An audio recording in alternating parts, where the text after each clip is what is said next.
Prince Inga was up with the sun and, accompanied by Bilbil, began walking along the shore in search of the boat which the White Pearl had promised him. Never for an instant did he doubt that he would find it, and before he had walked any great distance, a dark object at the water's edge caught his eye. "It is the boat, Bilbil," he cried joyfully, and running down to it he found it was, indeed, a large and roomy boat. Although stranded upon the beach, it was in perfect order and had suffered in no way from the storm. Inga stood for some moments gazing upon the handsome craft and wondering where it could have come from. Certainly it was unlike any boat he had ever seen. On the outside it was painted a lustrous block, without any other color to relieve it. But all the inside of the boat was lined with pure silver, polished so highly that the surface resembled a mirror and glinted brilliantly in the rays of the sun. The seats had white velvet cushions upon them, and the cushions were splendidly embroidered with threads of gold. At one end, beneath the broad seat, was a small barrel with silver hoops, which the boy found was filled with fresh, sweet water. A great chest of sandalwood, bound and ornamented with silver, stood in the other end of the boat. Inga raised the lid and discovered the chest filled with sea biscuits, cakes, tinned meats, and ripe, juicy melons. Enough good and wholesome food to last the party a long time. Lying upon the bottom of the boat were 2 shining oars, and overhead, but rolled back now, was a canopy of silver cloth to ward off the heat of the sun. It is no wonder the boy was delighted with the appearance of this beautiful boat, but on reflection he feared it was too large for him to row any great distance, unless, indeed, the blue pearl gave him unusual strength. While he was considering this matter, King Rinkitink came waddling up to him and said, "Well, well, well, my prince, your words have come true. Here is the boat for a certainty. Yet how it came here, and how you knew it would come to us, are puzzles that mystify me. I do not question our good fortune, however, and my heart is bubbling with joy. For in this boat I will return at once to my city of Gilgad, from which I have remained absent altogether too long a time." "I do not wish to go to Gilgad," said Inga. "That is too bad, my friend, for you would be very welcome. But you may remain upon this island if you wish," continued Rinkitink, "and when I get home I will send some of my people to rescue you." "It is my boat, your majesty," said Inga quietly. Maybe, was the careless answer, "but I am king of a great country, while you are a boy prince without any kingdom to speak of. Therefore, being of greater importance than you, it is just and right that I take your boat and return to my own country in it." "I am sorry to differ from your majesty's views," said Inga, "but instead of going to Gilgad, I consider it of greater importance that we go to the islands of Regos and Karagos." "Hey, what?" cried the astounded king. "To Regos and Karagos? To become slaves of the barbarians like the king your father? No, no, my boy. Your Uncle Rinky may have an empty noddle, as Bilbil claims, but he is far too wise to put his head in the lion's mouth. It's no fun to be a slave." "The people of Regos and Karagos will not enslave us," declared Inga. "On the contrary, it is my intention to set free my dear parents as well as all my people and to bring them back again to Pingaree." "How funny," chuckled Rinkitink, winking at the goat, which scowled in return. "Your audacity takes my breath away, Inga, but the adventure has its charm, I must confess. Were I not so fat, I'd agree to your plan at once, and could probably conquer that horde of fierce warriors without any assistance at all. Any at all, eh, Bilbil? But I greet to say that I am fat and not in good fighting trim. As for your determination to do what I admit I can't do, Inga, I fear you forget that you are only a boy, and rather small at that." "No, I do not forget that," was Inga's reply. "Then please consider that you and I and Bilbil are not strong enough as an army to conquer a powerful nation of skilled warriors. We could attempt it, of course, but you are too young to die, while I am too old. Come with me to my city of Gilgad, where you will be greatly honored. I'll have my professors teach you how to be good, eh? What do you say?" Inga was a little embarrassed how to reply to these arguments, which he knew King Rinkitink considered were wise. So after a period of thought, he said, "I will make a bargain with your majesty, for I do not wish to fail in respect to so worthy a man and so great a king as yourself. This boat is mine, as I have said, and in my father's absence you have become my guest. Therefore I claim that I am entitled to some consideration as well as you." "No doubt of it," agreed Rinkitink. "What is the bargain you propose, Inga?" "Let us both get into the boat, and you shall first try to row us to Gilgad. If you succeed, I will accompany you right willingly, but should you fail, I will then row the boat to Regos, and you must come with me without further protest." "A fair and just bargain," cried the king, highly pleased. "Yet, although I am a man of mighty deeds, I do not relish the prospect of rowing so big a boat all the way to Gilgad, but I will do my best and abide by the result." The matter being thus peaceably settled, they prepared to embark. A further supply of fruits was placed in the boat, and Inga also raked up a quantity of the delicious oysters that abounded on the coast of Pingaree, but which he had before been unable to reach for lack of a boat. This was done at the suggestion of the ever-hungry Rinkitink, and when the oysters had been stowed in their shells behind the water barrel and a plentiful supply of grass brought aboard for Bilbil, they decided they were ready to start on their voyage. It proved no easy task to get Bilbil into the boat, for he was a remarkably clumsy goat, and once, when Rinkitink gave him a push, he tumbled into the water and nearly drowned before they could get him out again. But there was no thought of leaving the quaint animal behind. His power of speech made him seem almost human in the eyes of the boy, and the fat king was so accustomed to his surly companion that nothing could have induced him to part with him. Finally, Bilbil fell sprawling into the bottom of the boat, and Inga helped him to get to the front end, where there was enough space for him to lie down. Rinkitink now took his seat in the silver-lined craft, and the boy came last, pushing off the boat as he sprang aboard, so that it floated freely upon the water. "Well, here we go for Gilgad," exclaimed the king, picking up the oars and placing them in the rowlocks. Then he began to row as hard as he could, singing at the same time an odd sort of a song that ran like this: "The way to Gilgad isn't bad, for a stout old king and a brave young lad, for a cross old goat with a dripping coat, and a silver boat in which to float. So our hearts are merry, light, and glad, as we speed away to fair Gilgad."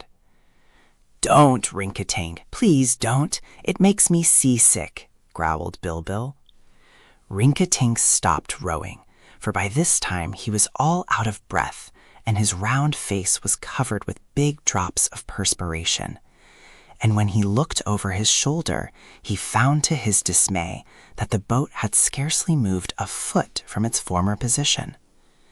Inga said nothing and appeared not to notice the king's failure. So now Rinkitink, with a serious look on his fat red face, took off his purple robe and rolled up the sleeves of his tunic and tried again.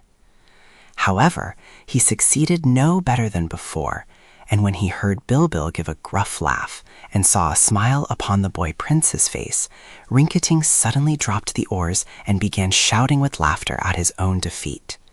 As he wiped his brow with a yellow silk handkerchief, he sang in a merry voice, "A sailor bold I am I hold, but boldness will not row a boat. So I confess I'm in distress and just as useless as the goat." "Please leave me out of your verses," said Bilbil with a snort of anger. "When I make a fool of myself, Bilbil, I'm a goat," replied Rinkitink. "Not so," insisted Bilbil.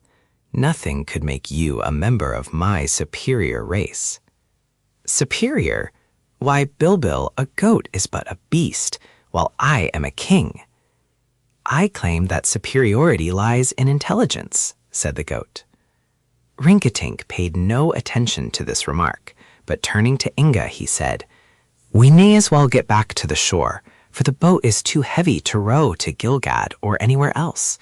Indeed, it will be hard for us to reach land again." "Let me take the oars," suggested Inga. "You must not forget our bargain."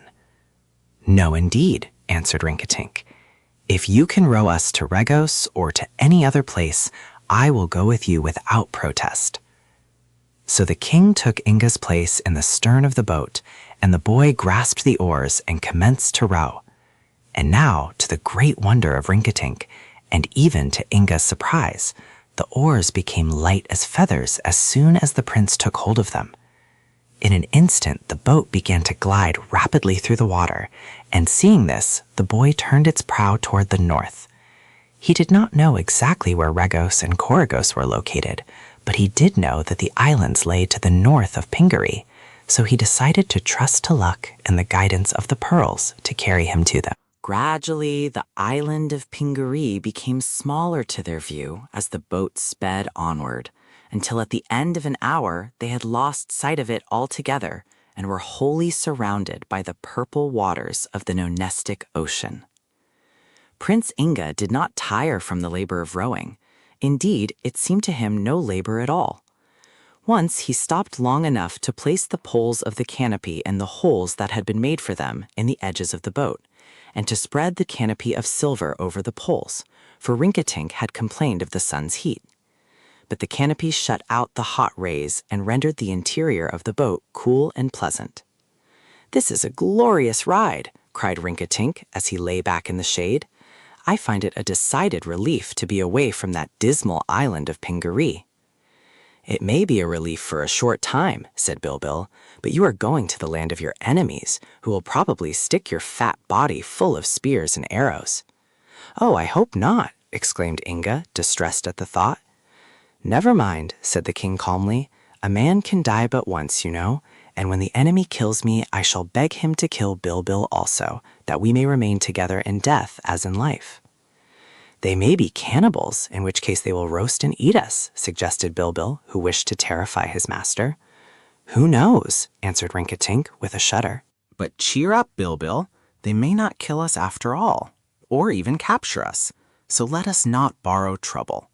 Do not look so cross, my spreadly quadruped, and I will sing to amuse you."